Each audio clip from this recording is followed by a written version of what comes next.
Okay, so I came back over here to this place where they're giving out the pantry. I came back over to the pantry, right?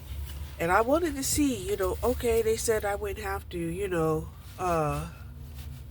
fill out another application. And I didn't have to fill out another application.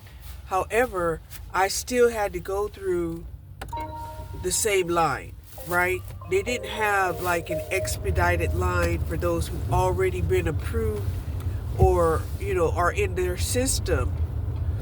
They didn't have that. So I had to go through,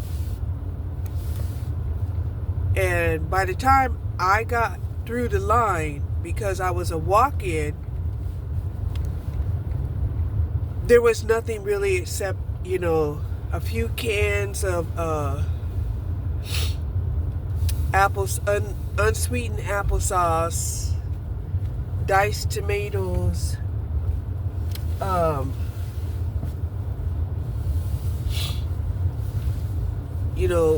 they picked over everything. Basically, there was hardly nothing left by the time I went through the line. I believe I was in there over an hour, just waiting to get through the line. Now, it was packed when I showed up, for sure. It was packed when I showed up. And,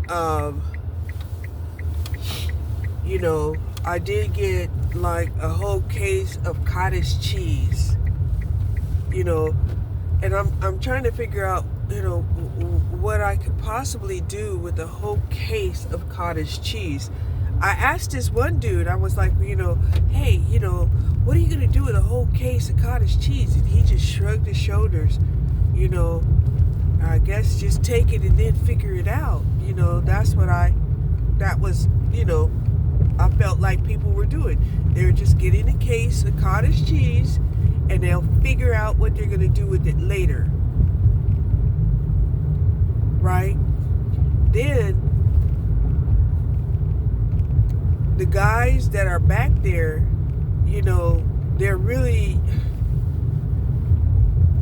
I guess they're tired by the end, by noon, right? It's almost noon and they're tired or something because, the vegetables, they had cases of vegetables that they weren't putting out.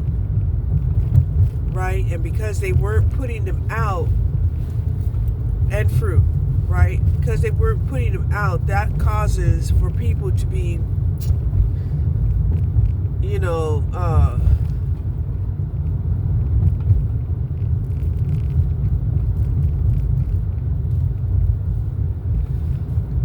hesitant,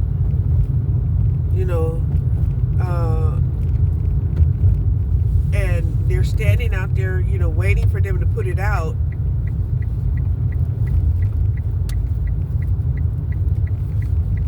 So I was really fortunate, very fortunate to be able to get, I had to ask for it though, right? They didn't just put it out. I had to ask for it. And that was for the bag of lemons that I got. The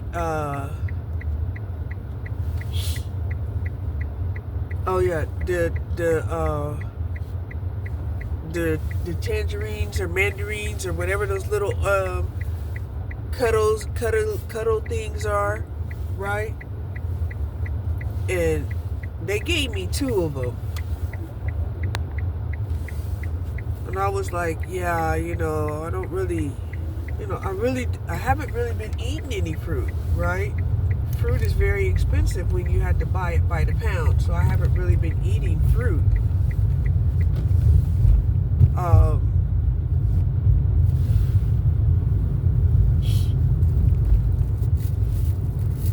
But I've seen people, they were walking out of there with 4 or 5 pineapples, and it was crazy how they was walking out of there while I was waiting. Made me feel like, I probably came at the wrong time, the wrong day, or something. And so I did ask him, I said, well, how do you go about, ordering online, am I going through the right procedure since this is my second time? And they're like, well, it's the same procedure. It's the same procedure. The only difference is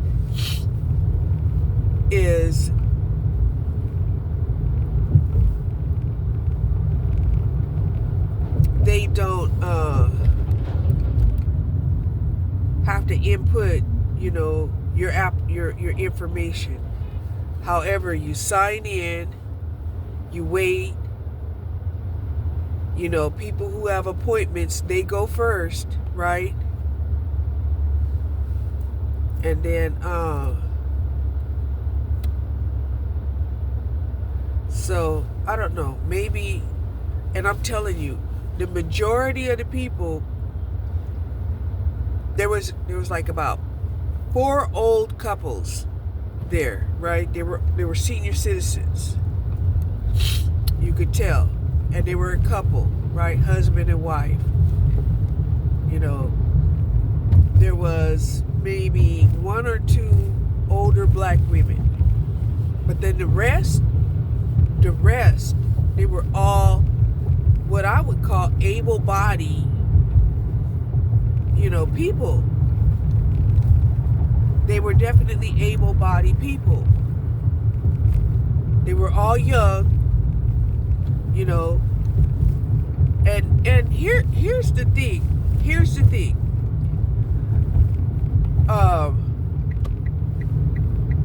A lot of them, even though they know that, the baskets were being left out in the parking lot and they didn't have any volunteers to go out there and keep retrieving the baskets, I went out there and I retrieved some of the baskets. And then when people saw me doing it, they decided, oh, okay, they'll do it. And then a volunteer came out and she was like, oh, thank you so much.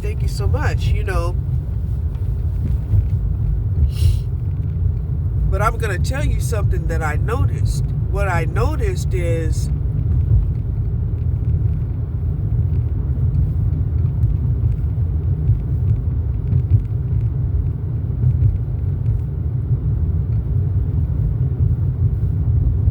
they changed the list, right? Because when I went up there, they were like, can we help you? And I said, well, I wanted to know how long it was going to take, right? So I'm looking, and she's like on page number 8, right? She's on page number 8, and I was like, I'm on page 7, and then the black girl that was volunteering, she was like, yes, you're now on page number 5. I'm like, what is this? What is this? Right?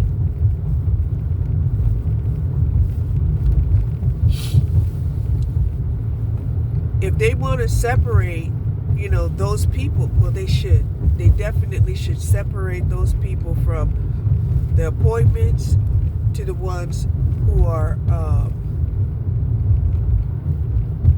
first time walk-ups, because they shouldn't be the same, but they're treated the same way, right? And then I'm telling you, this wasn't my imagination, but the Hispanic girl was calling out Hispanic names, right? So what I noticed is they were calling out the Hispanic names, right? Making people who don't have Hispanic names wait.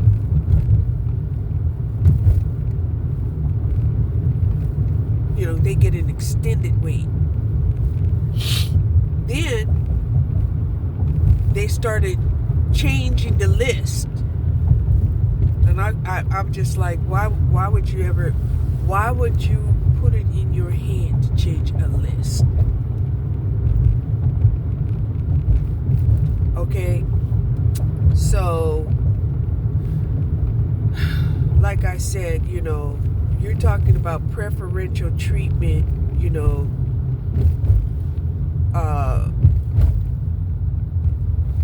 is the American way.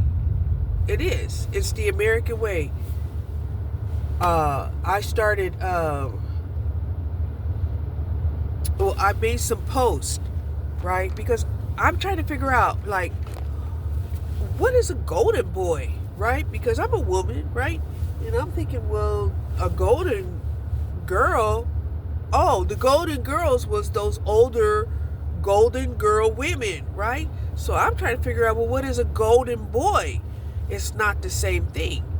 A golden boy is somebody that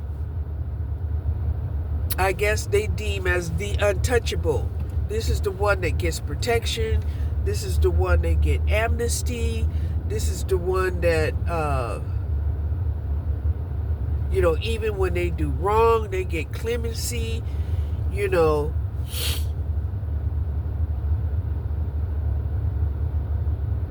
and they, and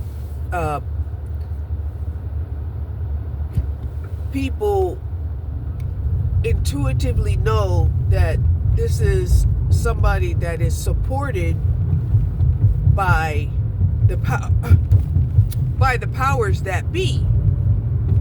Okay?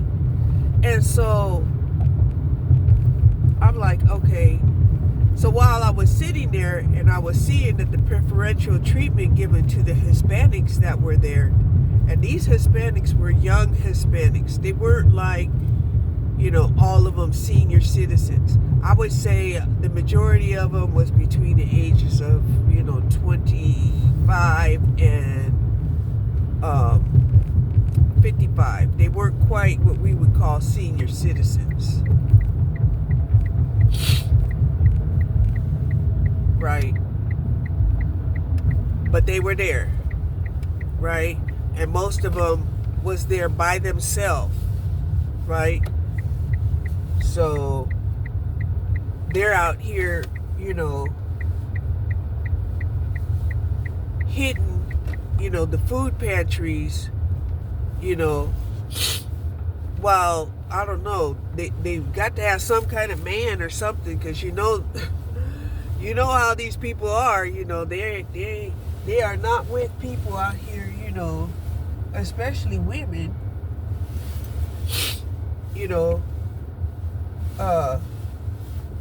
living alone and being able to sustain, be able to, sustain themselves.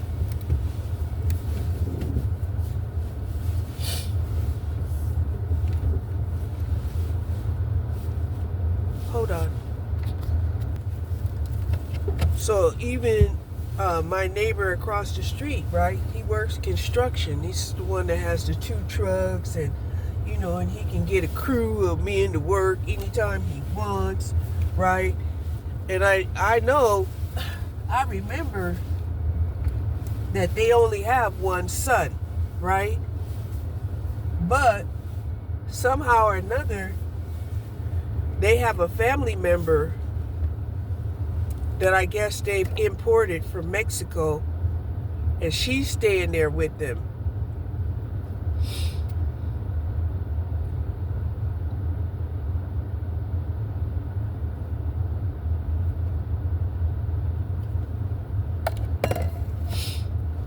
And she's staying there with them. So she's not their child, but she's like a teenager, that I suspect was probably having a hard time down there in Mexico. And it was safer to send her up here to family up here, to try to live and to try to, But do I think she's legal? No, I don't think she's legal. I don't think a lot of the guys that even work for this man is legal. But they're not legal residents. But the way they have it set up is that you could work up here and not be legal,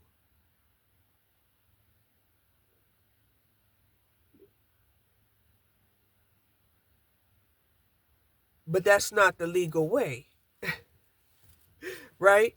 Because if you're going to come to America to work, you're supposed to have like a green card that says that you can work up here. And then you work up here, you pay your taxes up here, and then you go back to Mexico, which is your residence, right? However, they've been letting a lot of these people, get the benefits, right? They have family and stuff that come up from Mexico, and then they all go to the food bank together, right? And they get the food, and then when they go back home, they try to take the food to Mexico. Well, I don't think you can take food across the border. So that's kind of stupid. Can you take canned food across the border? Yeah, maybe you can.